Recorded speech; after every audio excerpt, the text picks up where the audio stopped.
देश में वैक्सीनेशन का दायरा बढ़ाया जाएगा। आपको बता दें 5 जिलों को वैक्सीनेशन का टारगेट दिया गया है, जिसमें 4 लाख से ज्यादा लोगों को रोज वैक्सीन लगाने का टारगेट तय किया गया। भोपाल में 40,000, इंदौर में 50,000 का टारगेट रहेगा। इधर जबलपुर और ग्वालियर में 25-25 हजार का टारगेट सेट किया गया है। उज्जैन की बात की जाए तो उज्जैन में 20,000 वैक्सीनेशन रोजाना का टारगेट सेट किया गया है।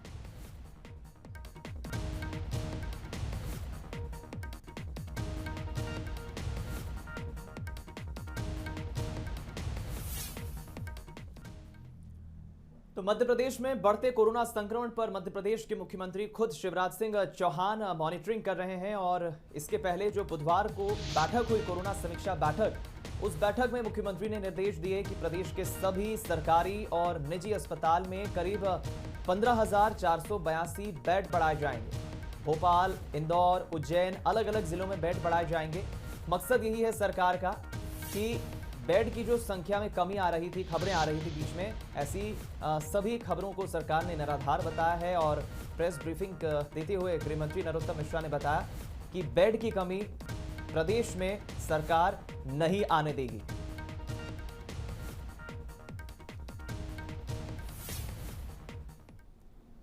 आज से नए शिक्षा सत्र का आगाज हो जाएगा, लेकिन इस बीच देश में कोरोना की बढ़ती रफ्तार ने राज्य सरकारों की चिंता बढ़ा दी है। और यही वजह है कि सरकार बच्चों के स्वास्थ्य को लेकर कोई रिस्क नहीं लेना चाहती। इसलिए मध्य प्रदेश, महाराष्ट्र, दिल्ली, पंजाब और छत्तीसगढ़ सहित 9 राज्यों ने 1ली से 8वीं तक के स्कूलों को फिलहाल बंद कर दिया है। हालांकि बिहार और हरियाणा में 1ली से 12वीं तक की कक्षाएं चलती रहेंगी। इधर राजस्थान सरकार ने 1ली से 5वीं तक के स्कूलों को अगले आदेश तक बंद कर दिया है। वहीं कक्षा 6ठी से ऊपर के स्कूलों पर जिले के कलेक्टर्स को ही फैसला लेना होगा। उन पर फैसला छोड़ दिया गया, उन पर फैसला लेने का अधिकार होगा। इधर मध्य प्रदेश की बात करें तो प्रदेश में 15 अप्रैल तक 1ली से 8वीं तक के स्कूल बंद रखने का फैसला लिया गया है। 9वीं से 12वीं तक की क्लासेस 1 अप्रैल से शुरू की जा सकेंगी।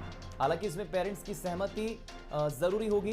तो वहीं छत्तीसगढ़ में लगातार बढ़ते कोरोना संक्रमण को ध्यान में रखते हुए अगले आदेश तक स्कूल बंद कर दिए गए। इधर 10वीं और 12वीं बोर्ड की परीक्षाएं तय डेट शीट के मुताबिक ऑफलाइन मोड में कराई जाएंगी। इसी तरह दिल्ली, गुजरात, पंजाब में स्कूल खोलने की अभी कोई योजना नहीं है।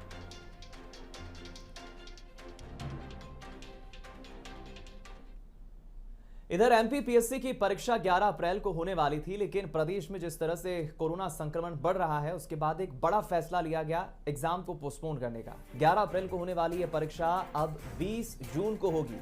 बता दें आपको, पीएससी की प्रारंभिक परीक्षा 11 अप्रैल को होने वाली थी, जिसमें प्रदेश भर के 3,44,000 से ज्यादा उम्मीदवार शामिल होने वाले थे। प्रदेश के अलग अलग 800 सेंटर्स पर यह परीक्षा होने वाली थी। और कई उम्मीदवारों की तरफ से यह मांग भी की जा रही थी कि प्रदेश में सरकार को इस पर ध्यान देना चाहिए, संक्रमण बढ़ रहा है। और उम्मीदवारों की बात को सुना सरकार ने और फिलहाल परीक्षा को पोस्टपोन करने का यह फैसला बुधवार को लिया गया।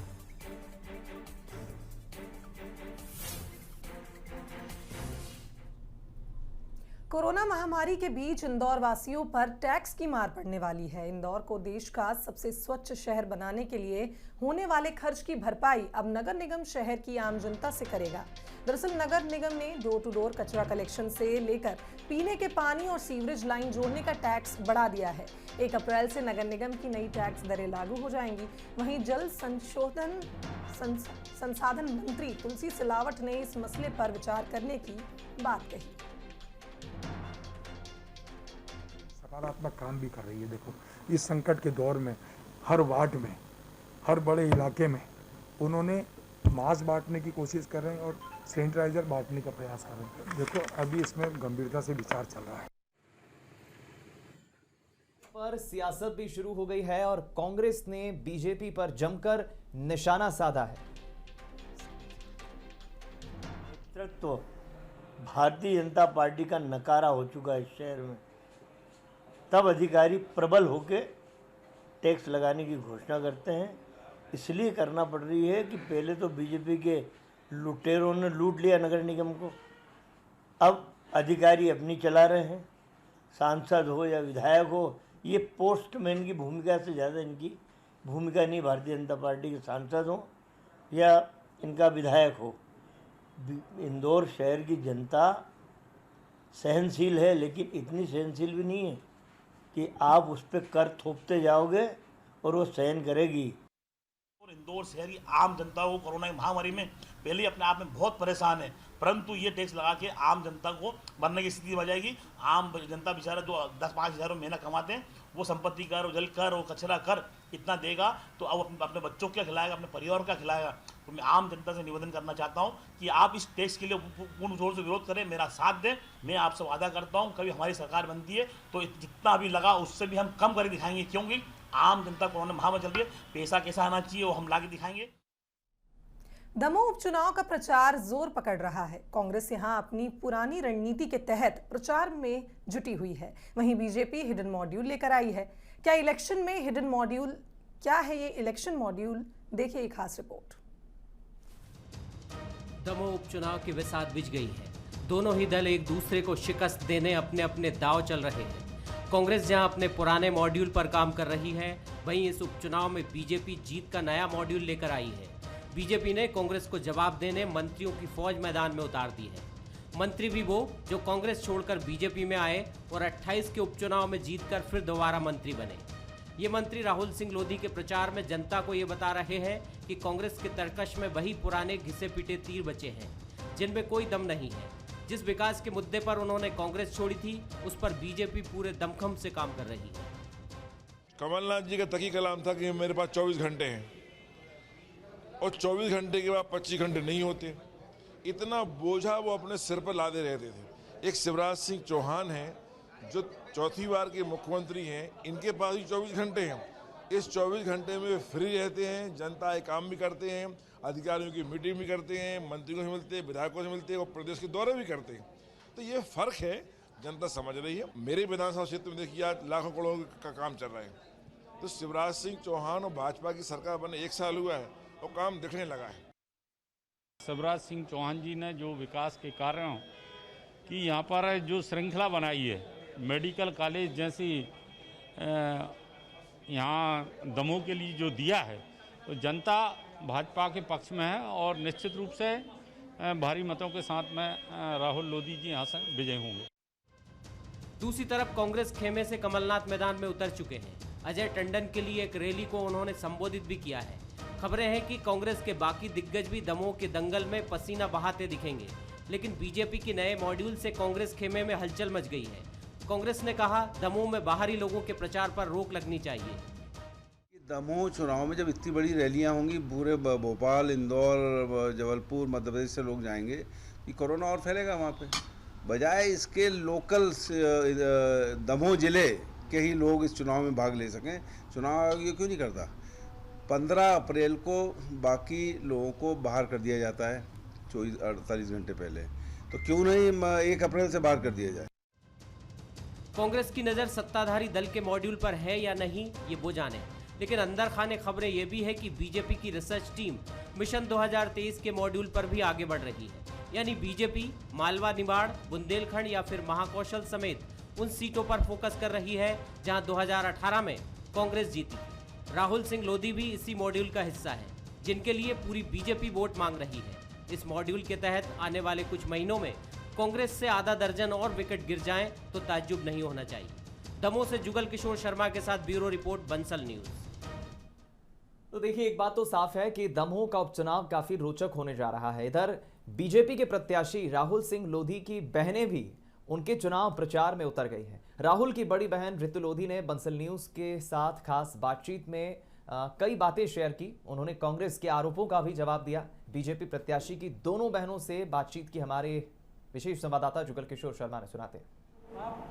कांग्रेस प्रत्याशी अजय टंडन के घर में उनकी बेटियां चुनाव प्रचार में अहम जिम्मेदारी निभा रही हैं, तो राहुल जो बीजेपी के उम्मीदवार हैं, उनके जो दोनों बहनें हैं वो अहम जिम्मेदारी निभा रही हैं इस पूरे चुनाव में। हम बात करते हैं, सबसे पहले रचना जी से बात करते हैं, ऋतु जी से बात करते हैं, उसके बाद रचना जी से बात करते हैं। दोनों दिन भर प्रचार में जुटे रहते हैं, घर घर जाकर वोटों की अपील करते हैं और इसके अलावा मैनेजमेंट भी संभालते हैं पूरी तरीके से। जी, सबसे पहले आप बताइए किस तरीके से चुनाव प्रचार में आप अपनी अहम भूमिका निभा रही हैं?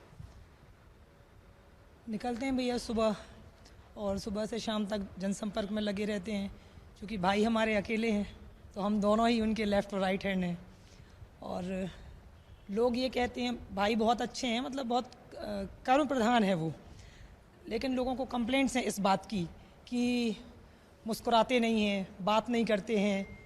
मतलब जब वो बहुत छोटा था तो वो क्राइस्ट चर्च में चला गया था। पापा ने मेरे 3.5 साल की उम्र में उसको बोर्डिंग भेज दिया था, क्योंकि हिंडोरिया का उतना माहौल नहीं था, तो वो वहाँ गया। तो वो 1st to 12th वहाँ क्राइस्ट चर्च पढ़ा, फिर उसके बाद दिल्ली गया। उसका यहाँ पर आना मतलब एक ऐसा टाइम था जब वो वापस आया, जब उसके फादर की डेथ हो गई। जब वो 2nd ईयर में था तो उसके फादर की डेथ हो गई, मतलब भाई की, मतलब मेरे पिता की डेथ हो गई। तो मेरा भाई वापस आ गया। मेरी बहन की शादी नहीं हुई थी, मेरी छोटी बहन की, और मेरे पापा असमय गए। मतलब मेरी शादी के ठीक 4 महीने बाद मेरे फादर की डेथ हो गई, और भाई मेरा 2nd ईयर में वापस आ गया। रचना की शादी नहीं हुई थी तो उसके ऊपर एक बहुत बड़ी जिम्मेदारी आ गई। मेन बात यह है कि लोग कहते हैं कि बहुत रिजर्व है, बहुत घमंडी है, बात नहीं करता है और मुस्कुराता नहीं है, लेकिन उसके पीछे बहुत बड़ा रीज़न है। ये मैं जानती हूँ, मेरी बहन, मेरा परिवार जानता है। समय से पहले उसके ऊपर बहुत बड़ी रिस्पॉन्सिबिलिटीज़ आई। बहन की शादी करने के ठीक 10 महीने में बहन के हस्बैंड की डेथ हो जाना, बहन वापस घर आ जाना, वो भी एक स्ट्रगल। ईश्वर की इतनी कृपा, तो असीम कृपा है कि हम राजघराने में पैदा हुए हैं, वो वास्तव में चांदी की चम्मच लेकर ही पैदा हुए हैं। तो पैसे की तो हमारे अंदर किसी की भूख नहीं है। भाई हमारा ईमानदारी से सेवा करना चाहता है, बड़ों का आशीर्वाद लेना चाहता है, सबकी बहुत सेवा करेगा।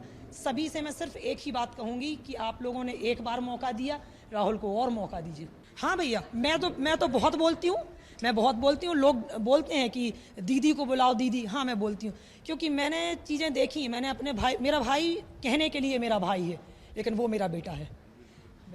यही प्यार जो है ये ताकत बनता है किसी भी प्रत्याशी के लिए, या यह कहें कि किसी भी काम जब आप करने जाते हैं और अगर ऐसा प्यार आपको मिलता है तो आपकी ताकत दुगनी हो जाती है। जी किस तरह से आप प्रचार में भूमिका निभाती हैं, और जैसा दीदी बता रही थी कि मुस्कुराहट थोड़ी कम है, राहुल थोड़े रिजर्व नेचर के हैं, लेकिन आप लोगों से बातचीत करने में वो कमी शायद जनता जो सोचती है वो पूरी हो जाती होगी कम, क्योंकि भाई के हिस्से का हम ही मुस्कुरा लेते हैं और बहुत ज़्यादा बोलती हूँ। और वैसे मेरी दीदी ने सारी बातें कर दी हैं, तो मैं तो कुछ बोलूँ नहीं तो भी चल जाएगा। पर ये है कि मैं अपने ससुराल से यहाँ आई हूँ, तो मेरे भाई है जो भैया, तो वो मुझे बहन तो नहीं मानते हैं, वो मुझे बोलते हैं ये मेरा छोटा भाई है। हमने कांग्रेस पार्टी छोड़ी है अगर विकास के लिए, तो बीजेपी में मैं आई हूँ तो हमें स्वीकार है।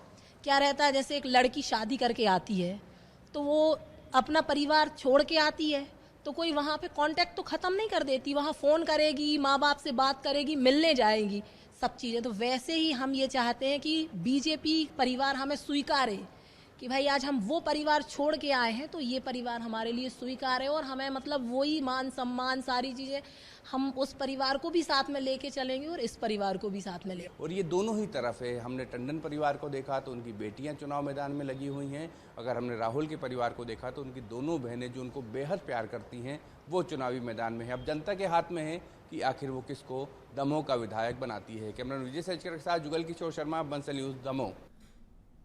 चलिए आगे बढ़ते हैं। सीएम शिवराज सिंह चौहान गुजरात के दौरे पर हैं। इस दौरान सीएम शिवराज सिंह चौहान ने भरूच में नर्मदा मंदिर में पूजा अर्चना की। सीएम शिवराज सिंह चौहान ने नर्मदा घाट मंदिर के दर्शन किए। इस दौरान सीएम शिवराज सिंह चौहान की पत्नी साधना सिंह भी मौजूद रही।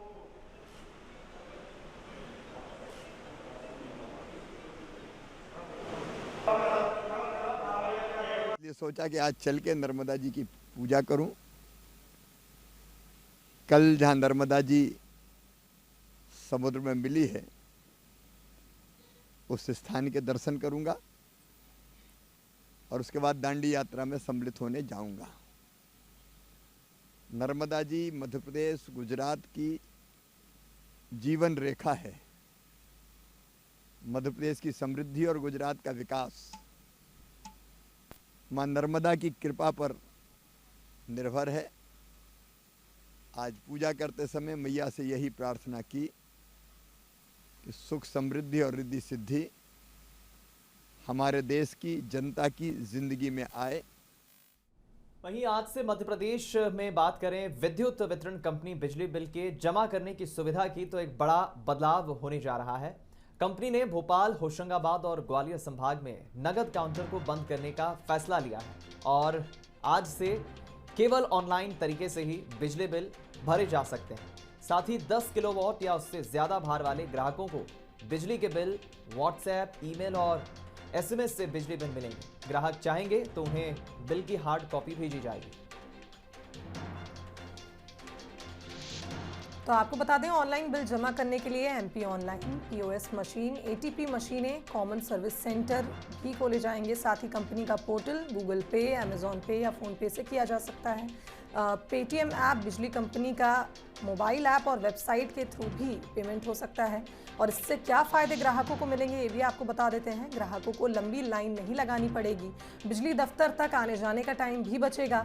5 रुपये से 20 रुपये तक की ऑनलाइन छूट भी ग्राहकों को मिलेगी। वहीं कमर्शियल ग्राहकों को 1000 तक की छूट दी जाएगी। रसीद की सॉफ्ट कॉपी मिलेगी, साथ ही सबूत के तौर पर खाते का ट्रांजैक्शन भी मिलेगा।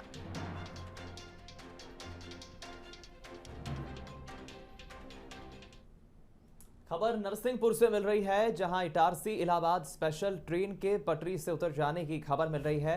पैसेंजर ट्रेन पटरी से उतरी है। ये ट्रेन पैसेंजर ट्रेन बताई जा रही है जो इटारसी से यूपी के प्रयागराज जा रही थी।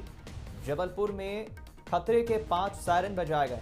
हालांकि अच्छी बात ये रही है कि घटना में किसी भी प्रकार के नुकसान की, जनहानि की कोई खबर नहीं है। देर रात की ये खबर है।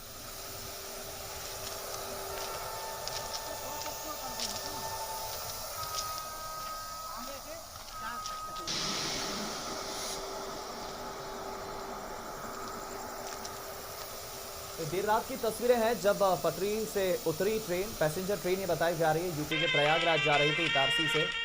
हालांकि ये अच्छी बात है कि जो बोगियां उतरी हैं पटरी से, उनमें किसी तरह की कोई जनहानि की खबर नहीं है। रेलवे प्रबंधन मौके पर रेलवे के कर्मचारी पहुंच चुके थे और मरम्मत कार्य में जुट गए।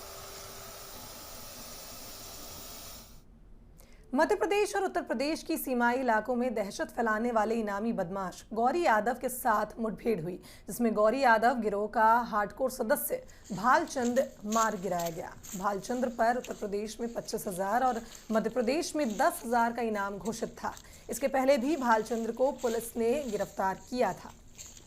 इधर जमानत मिलने के बाद वो फिर गैंग में शामिल हो गया। घटना करवी के माड़ोबंधा के जंगल के पास हुई, जिसमें 1 घंटे तक बदमाश और पुलिस के बीच मुठभेड़ हुई। हालांकि भालचंद के दूसरे सदस्य पुलिस को चकमा देकर भागने में कामयाब रहे। जनपद चित्रकूट के थाना बैलपुरवा में आज एक सूचना प्राप्त हुई कि माड़ोबंधा के पास कुछ बदमाश बैठे हैं जो कि पंचायत चुनाव को लेकर उसे बाधित करने के लिए कुछ रणनीति बना रहे हैं। इस सूचना पर जनपद चित्रकूट की एसओजी टीम और एसटीएफ द्वारा ज्वाइंट ऑपरेशन में वहां पर दबिश दी गई और जितने भी वहाँ 3-4 अभियुक्त मौजूद थे उनका आत्मसमर्पण हेतु ललकारा, परंतु उन अभियुक्तों द्वारा पुलिस पार्टी पर फायरिंग कर दी गई। पुलिस पार्टी द्वारा आठ लेते हुए अपनी रक्षा करते हुए आत्मरक्षार्थ उन अभियुक्तों पर फायरिंग की गई, जिसमें एक अभियुक्त को गोली लग गई। तत्काल उस अभियुक्त को इलाज हेतु जिला अस्पताल भेजा गया और शेष अभियुक्तों की तलाश हेतु काउंसलिंग की जा रही है। जिला अस्पताल में जब उसका पहुँचा हो तो डॉक्टरों द्वारा उस अभियुक्त को मृत घोषित कर दिया गया। इधर सतना में बिजली की चिंगारी से 3 गांव में हाहाकार मच गया, जहां करीब 200 एकड़ की फसल जलकर खाक हो गई। नागौद थाना के छीदा और पवैया गांव में भीषण आग लग गई। सिविल लाइन थाने के बाद गांव में भी आग की लपटों ने किसानों के सपनों को चकनाचूर कर दिया। ग्रामीण आग बुझाने की जद्दोजहद करते रहे, लेकिन करीब 200 एकड़ में खड़ी फसल राख में तब्दील हो गई। खबर है कि छीदा और पवैया गांव में दमकल और ग्रामीणों की वजह से आग पर काबू पा लिया गया, लेकिन शहर में सिर्फ 5 किलोमीटर दूर भाद गांव में 3 घंटे तक किसानों के खेत जलते रहे और दमकल अमला नदारद रहा। भाद गांव में लगभग 3 दर्जन किसानों की फसल जलकर खाक हो गई।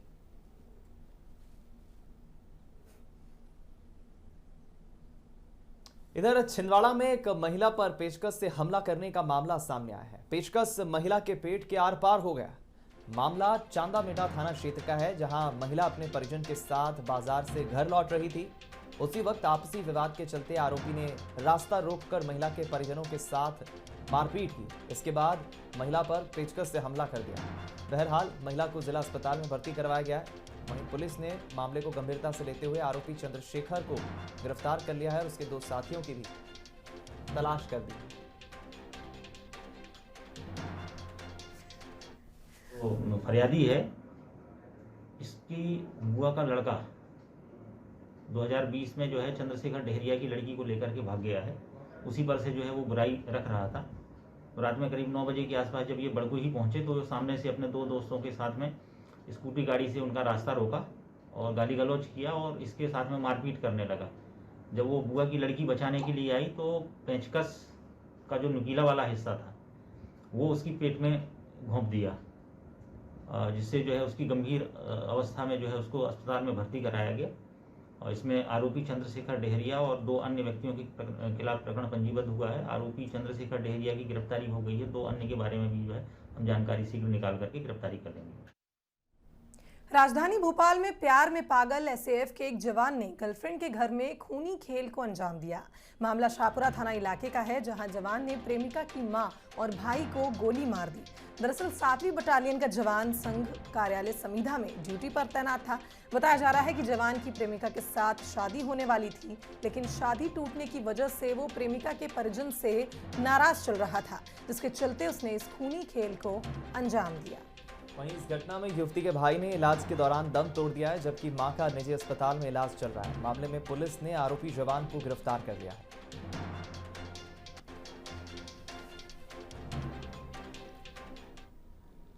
खबर बैतूल से, जहां पुलिस जवानों पर ग्रामीणों ने हमला कर दिया। खबर है कि ग्रामीणों ने जवानों को घेर कर लाठी डंडे से मारपीट की। खबर यह है घायल अस्पताल में फिलहाल उनका उपचार चल रहा है घायलों का। सोशल मीडिया में एक वीडियो भी वायरल हुआ है, जिसमें 4 पुलिसकर्मी फाल्गुन मेले को बंद कराने के लिए सियार गांव गए थे, जहां उन पर यह हमला हो गया। प्रशासन के निर्देश पर मेला बंद कराने के लिए 4 पुलिसकर्मी गए थे और उसके बाद ग्रामीण किस तरह से टूट पड़े, तस्वीरों में आप देखिए। 4 पुलिसकर्मी अपनी जान बचाते नजर आ रहे हैं। लाठी डंडों से उनकी जमकर पिटाई की।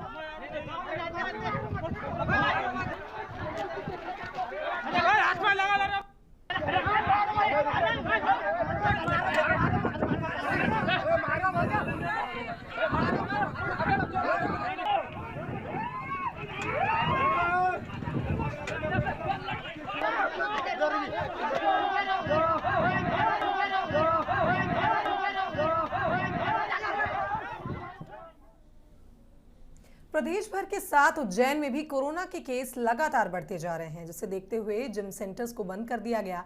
जिम बंद होने के विरोध में सेंटर संचालकों ने प्रदर्शन किया और शहर के टावर चौक पर कसरत कर अपना विरोध जताया। साथ ही उन्होंने प्रशासन से मांग की कि जिम से लोगों के शरीर में इम्यूनिटी पावर बढ़ती है, जिससे कोरोना संक्रमण नहीं फैलता, और इसी बात को ध्यान में रखते हुए जिम खोलने की अनुमति उन्हें दी जाए।